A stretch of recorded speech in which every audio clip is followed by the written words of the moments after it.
Let's go ahead and welcome Paul Griswold from GoNetSpeed. Paul, thanks for joining us today. Appreciate your time. Thank you. Tell us about your first job in the business. So my first job in the business was on co-op at Rochester Tel. So it was back in the day, in the mid 80s, 85, that they were deciding to get into the long distance business to compete against MCI and Sprint and the rest of them. And their company was called RCI. So that's where I actually started my first career in marketing for RCI. And then decided after I got done with that year of working at Rochester Tel to actually come back to our family business. So what were some of the challenges and differences between marketing to a mass market versus a more niche rural market? I think the benefit we had was we were, in essence, a monopoly. So the customers had to buy telephone service from us. The cool thing is that we were so far out of a big metro market, but we could provide all these high-tech technologies to these customers. So our family was always pretty advanced on trying to offer current technology to customers and trying to keep advancing our technology all the time. And then we found too that it added revenue to the bottom line to the company. So it was fantastic that we had these features and functionalities that the big companies just have in the bigger cities. We had them in rural America. Back when we bought the phone company back in 1920, it was barbed wire fences and barbed wire on the telephone poles. It was farmers that actually connected all these homes together and their farms together is what we had to rebuild for everyone down there. But very rural areas. I mean, you go to towns and roads that were called Chicken Coop Hill, and that's because they had chicken coops at the top of the hill. So it was just a very, very rural market in upstate New York. And in the closest cities were, again, an hour to probably 45 minutes away when you went to, the mall or something like that. It took a while to get there.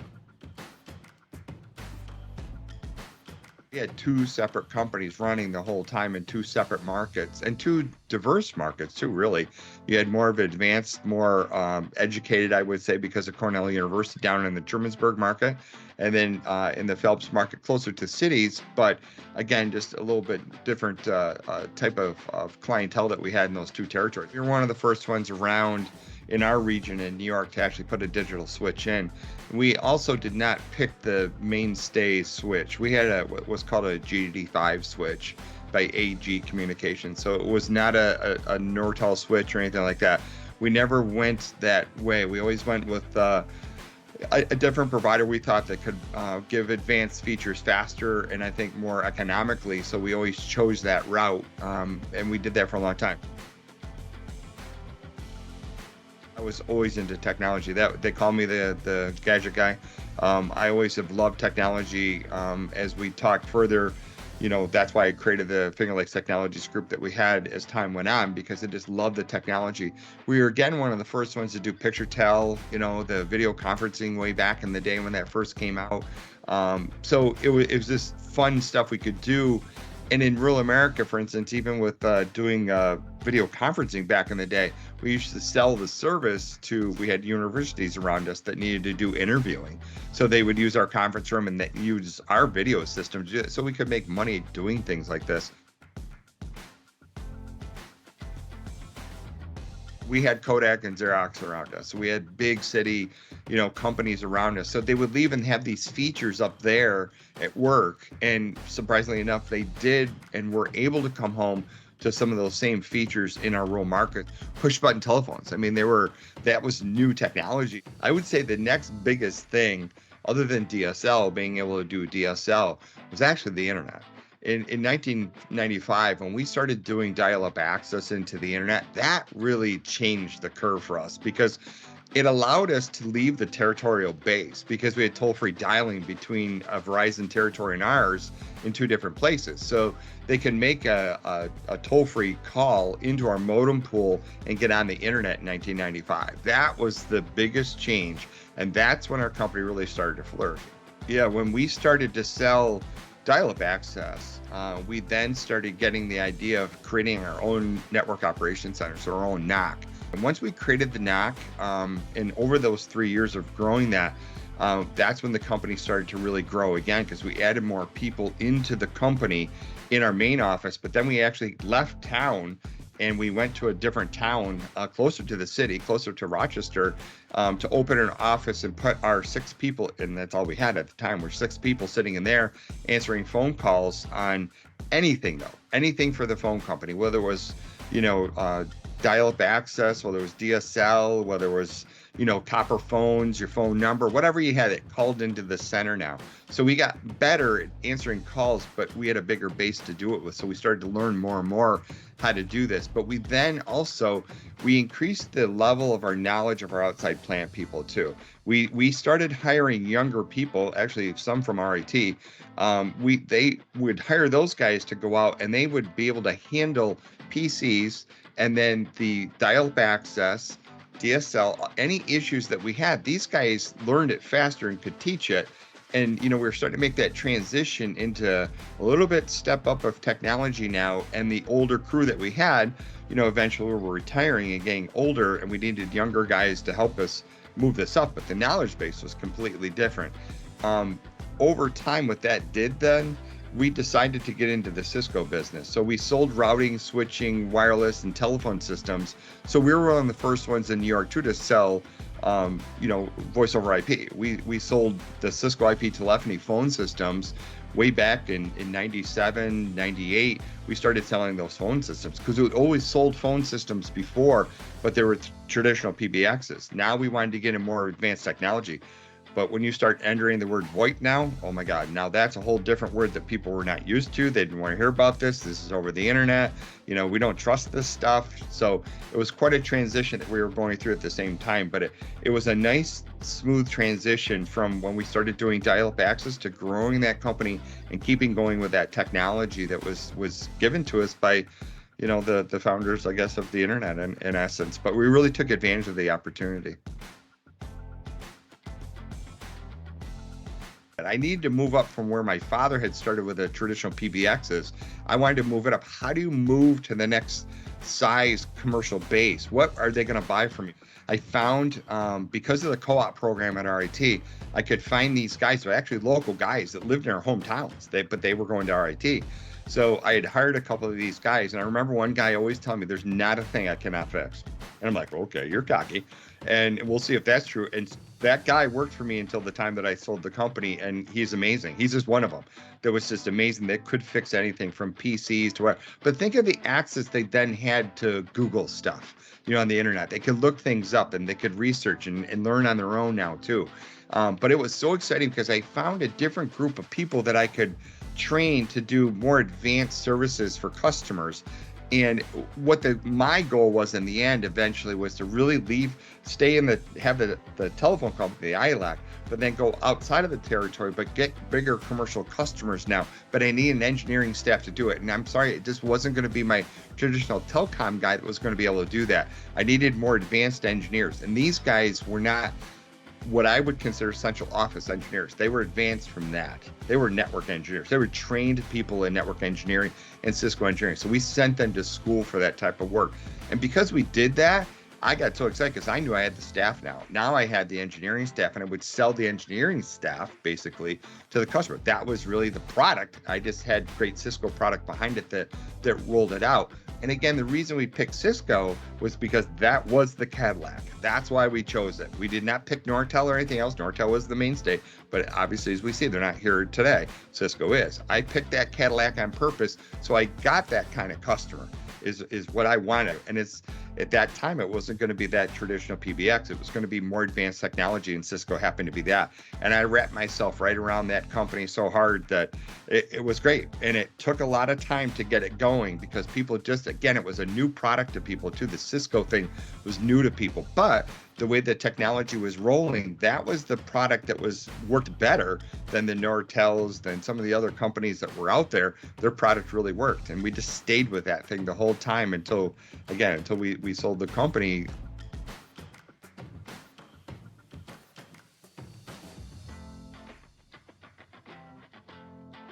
The first customer that we got was Cornell University.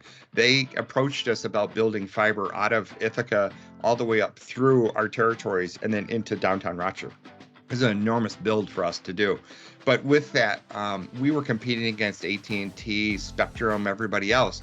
But they liked it because we were hometown. But they also knew our background in Cisco. They knew the engineering skills that we had. So at the time, both my Cisco engineers were, in essence, the same as my fiber engineers. So when my engineers came to talk to Cornell, we could hold our own with Cornell. That was what the difference was. If I stayed as a traditional ILEC and tried to do that, I think they would have been very concerned. They would have maybe taken the build from Ithaca to my Trusmansburg office, which was about 20 minutes away. I don't think they would have allowed us to go the whole entire path. And they still, the company that I sold, they still are a customer of theirs today. So I think we gained a lot of trust in people because of our engineering skills. And I think that was the one thing that we were so different in New York, is that I kept on training people and kept moving the engineering skills up higher and higher all the time. You couldn't just count on you love the central office engineers, but their skill set would sort of top out. I needed more of that. And I kept thinking to myself, if I can sell these services and this advanced routing to people, they're going to buy both the Cisco routing and switching, the phone system. They're going to buy the fiber from me too. Because if I'm that smart to be able to do this, and then I have fiber too, it's a win. I got them, and I got the customer completely wrapped up in all services and products and telecommunications come to our office, and they're using the same engineers. It's not like I had 50 different engineers either. I had the same engineer they were working on in Cisco is the same one they were working on with the fiber side of it too. But to round that whole thing out, I had line crews. I had the people to install it. I had the installation guys that would go into the building to do it too. So I had the whole thing I could encompass together. That was the thing I saw the whole time, is now I have advanced engineering, so I do, advanced stuff for telephone company or for customers out there, but I can also do the installation part of it too. So I don't have to contract it with anybody else and keep my whole ILEC as busy as possible, keep on building, the fiber out there and doing the installations from those guys. And then I have the advanced crew on the inside actually making all the connections to them, and then our sales team selling more and more to them. So it was perfect to me. I could take all of them, take my CLEC and take my ILEC, put them together, but it sold advanced services to them, and it worked.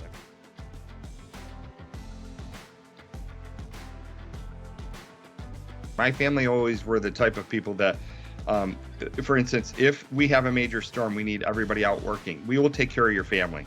So if your family is being flooded right now, your basement's flooded, we'll go as family and pump that out while your father, your husband, whatever, is working on the telephone poles for us. That's the way I was taught. So we go help the family out, making sure that they've got heat, they got water, they're taken care of while we're utilizing their family to keep our telephone company running. So our family always grew up that way. That's what you do. That's where we come from on this whole thing, and we take care of family. So both the employee and the customer got to enjoy our events. And I would say that's one of our mainstay things that we do still today, even with GoNetspeed, how we do events and how we take care of our customers. We think of our employees. I mean, we really concentrate on that all day long, because if they're happy, they're going to make the customer happy too all the time. But it's natural to us. It is not work. I will say that. It is just natural for all of us. I had 13 people in senior staff at the time, and their goal in the end too is we had an event, we cleaned up. It was not the event team. It was not marketing. It was not sales. It was our executive team would bag everything up, put everything away. So we gave them the time to go do it too. And I remember interviewing engineers like that. If you don't change out the garbage when you go by and you see it's full, you don't work here, because this is a team. We all worked it. And I had a guy that told me, I don't change garbage cans. I'm like, you don't work here then.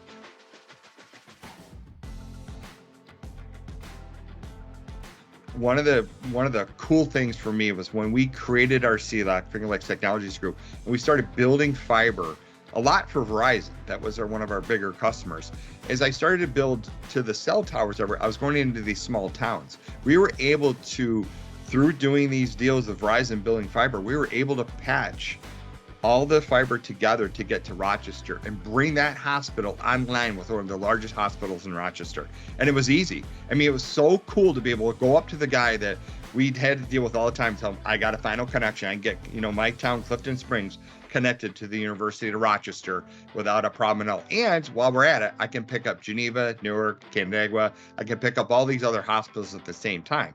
But that was a cool thing. I remember when Clifton could get online now with a fiber connection all the way back to Rochester. And then there's another even farther one away that was connected back. It was just so cool on a sales call. Bill said, we have fiber sitting right outside your door right now, and it connects all the way back. So we can now take you. So we're one of the first providers in this part of upstate New York that could connect all these hospitals together. So it all fell into place. And again, some of this was strategy, we knew it, but I got to say some of it was luck, because we just had fiber in the right places.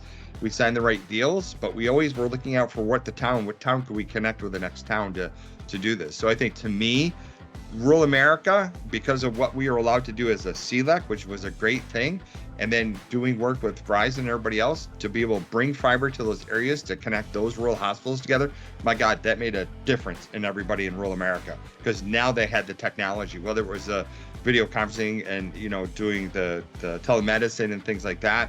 But having that kind of connectivity to them just brought them out of the dark ages in their minds, which it did. It really did. And same thing with schools and universities and clinics. To take the clinic now that was next door, that you're like, we're never going to get fiber there. We can barely get copper there, and now we had fiber connectivity to it. So that was pretty cool.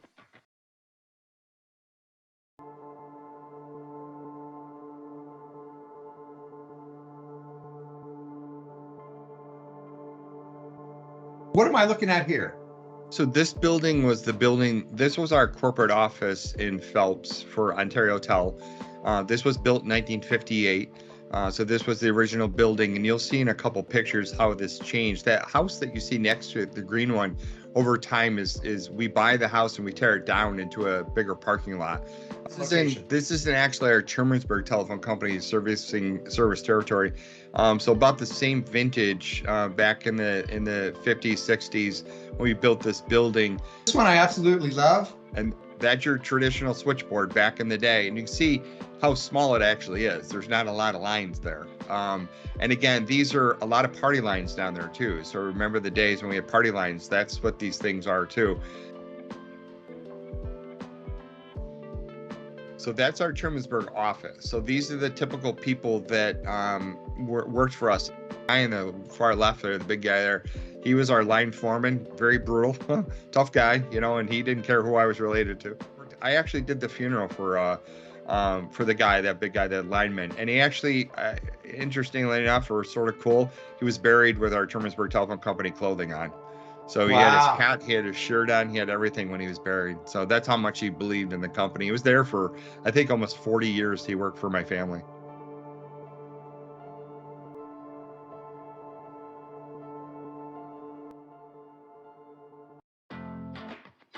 This office here was actually the police station and the fire department that we bought down there. And we found out, interesting story, we found out in the big bay doors that we used to have down there, we used to put the cable reels in.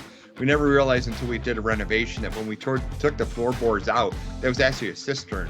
So that was actually where all the water was kept for the fire department. So that's how they put the fires out. So we had all these heavy reels of copper sitting on top of these wood planks that could have fallen into a giant water cistern that had water in there. So it was really interesting. We had to fill it all in with stone and things like that.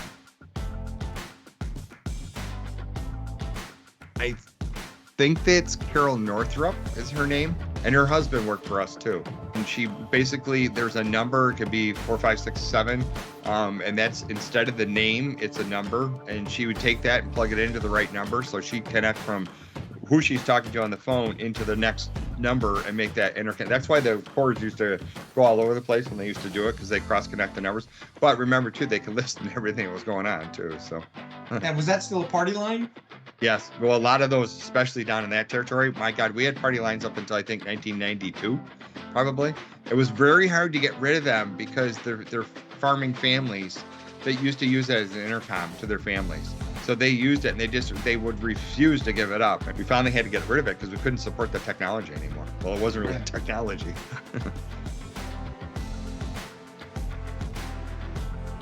That's the culmination of our family business of 5 generations. So that building is a 22,500 square foot brand new building we built. That's the day of the ribbon cutting. So all of my family, the employees, are all standing in front of that thing. But that gives you an idea of what the building looked like. So that took all of the telephone companies that we had, and that was our CLEC, was called Finger Lakes Technologies Group. But that was the building we finally built, and that's really what that like I said, that was our culmination of our growth and just success that we had. It was such a cool place to build, and that's where all the parties and the events were and things like that. So this is my uncle. So it's my uncle Bob. So Bob was chairman of the board, and then you'll come across probably a picture of my father. And my father really handled all the subsidiary type services, from the PBXs to, and he was a technology guy too. He was really involved in the outside plant technology, things like that. My uncle really ran the inside part operations of it. So this gentleman actually lived in Elmira, and then moved to Syracuse, New York to work for New York Tel back in the day. And he was given an opportunity by his boss at the time. They said there's this telephone company, sort of, you want to call it that, back in the day in 1920, that was available for sale in the Phelps and Clifton Springs market. It was Phelps Mutual Telephone Company, and it was a telephone company that was barbed wire, amongst fences, trees, telephone poles. The notable thing there was, again, that same hospital I talked about before was around then too. So there was the industry at the time was this hospital, and the hospital had dairy farms and things like that outside of town. So that's why there was barbed wire put up by the previous owners to connect the dairy farm back to the main hospital. So that's how this was patched together. And the farmers basically that owned this area didn't want to do this anymore. So they sold it to my great grandfather. So I can't even tell you if it was like $20,000. It wasn't a lot of money at all. It was then, a lot of money. So he bought the phone company, started to develop. The interesting part of this story is in 1926, our Trusmansburg telephone company, the other phone company, became available too. Now, think of this in today's time and all that. The Trusmansburg is an hour away from Phelps. So he resided in Phelps. This other phone company was an hour away. This was back in Model T days. So he would have to drive down to Trusmansburg to go talk to these guys. That was owned by another family or another bunch of guys in Trusmansburg. And I actually have the board book, the board book of when this thing was sold to my great grandfather. I have the last entry in this book for when Trusmansburg was sold to him. And it talks about how he came down there a couple different times to talk to them, wanted to buy it. But imagine him having to drive. It had to take hours to get down there in a Model T to go buy this thing. And think about the technology back in 1920. So he's multiple hours away from where this other office is. I never could figure out what he was thinking, because how do you ran two different separate companies basically, but how did you get down there to see the people and things like that? If you had emergencies, how did you take somebody from Phelps and get them down to Trusmansburg in a timely fashion? So it's just interesting why he chose that far away. He could have chosen another company in Rochester, but chose this one down in Trusmansburg instead. And until the mid 2000s was, we never had the company connected with fiber either until that time. But it's just interesting history how he decided to buy 6 years later, buys another telephone company, and that which made us basically one of the largest independently owned telephone companies in New York by doing that, but completely separate companies. And by the Public Service Commission too, we were separate companies for the longest time. So in looking back, is that still a little head scratcher, or was that a genius move? I think it was a genius move, because he allowed us to get closer to Ithaca and to Cornell over time, for different, we just never knew that was ever going to be the case. But the span of it too, and the size of it helped us sell, because they knew that we were a telephone. So back in the 90s and 2000, because we had two independent telephone companies, we weren't thought of as old, stodgy people because of Finger Lakes. So we were telecom people that transformed ourselves into this Finger Lakes Technologies Group company too. But our lineage was this historical phone companies we had that were very successful in these areas. So I think it was great. It had to be a pain in the butt. And I will tell you, in 1940, we had a terrible ice storm in Trusmansburg, which flattened our whole entire company. All the telephone poles basically went down, and we had to have the civil engineers come and help us rebuild the phone company. But customers down in Trusmansburg had no service for about a year.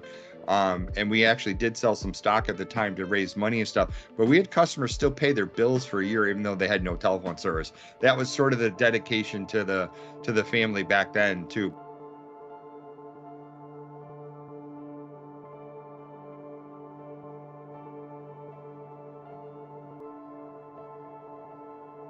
That's Hovey's son. So he went to Syracuse University, and actually came home after he graduated from there, and then started to work for the company. So it was a very similar. It was maybe my uncle or my grandfather, great grandfather had it for just probably, I think, 10 years before he came with the company too, and started to work with my great grandfather. And then obviously the guy that you saw before, Bob, that was Malcolm's son, Bob. And then you'll see my father in here, John, too. So Malcolm was there and chairman of the board forever. I knew my great grandfather just a little bit. I was very young when he passed away. He was 92, I think, when he passed away, and my grandfather died when he was 100. So that's my father, John. Again, he came in the business right after my uncle did, graduated from college and then came to work. And like I said, he was more outside plant. He was technology. And I used to ride around with him during storms and stuff. So I used to watch him deal with the outside plant people and how much they loved him, when he was out there, because he was always with them, shoulder to shoulder, working on stuff together. So he died a couple years ago, but again, very close with my father and the rest of the families going through this. But again, pretty cool that these guys all work together and, we're in the industry together at the same time.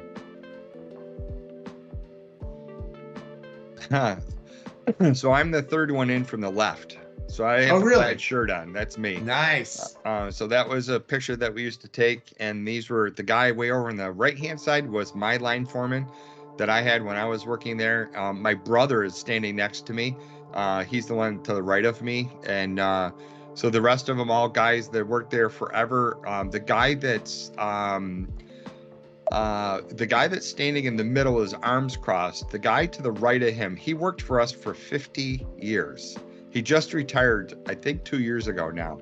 So he came from outside plant. He was our central office engineer. He was our actual central office. He was the head of the central office, but he worked for us for almost 50 years. And the guy next to him, to the right, again, he was, I think, 38 years that he had worked there. So again, a lot of guys working there for everybody knew these guys as I grew up. But that was what I looked like back in the day.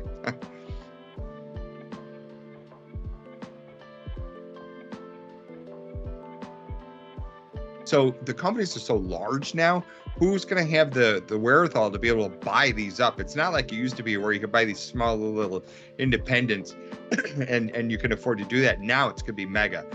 I worry, and I also am concerned, I guess, that is that going to end up back again, a full cycle to the way AT&T was, where AT&T had the whole monopoly of the whole thing, and you only got one company now that could afford to buy all this. I used to think it would be Cisco that would end up being able to buy something to this magnitude. I don't know, but it's going to be interesting in the end what ends up happening. Will it go back to where there's only a couple of providers in all the United States now because of the size of it? And then will it be will it be European money or our money or whoever's going to start to do this?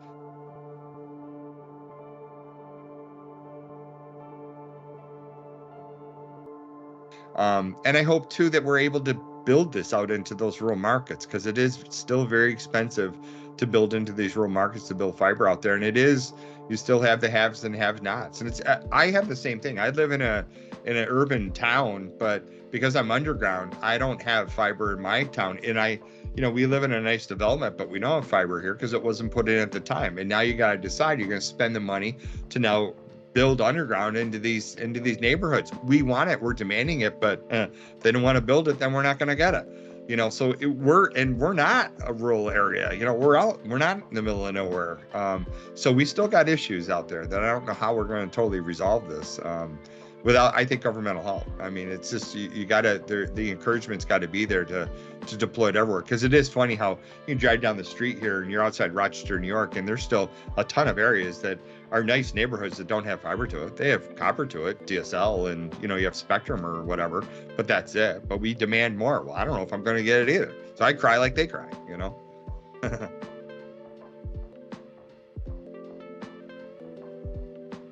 Try to give you an idea. So this red dot is Phelps, New York. Mm-hmm.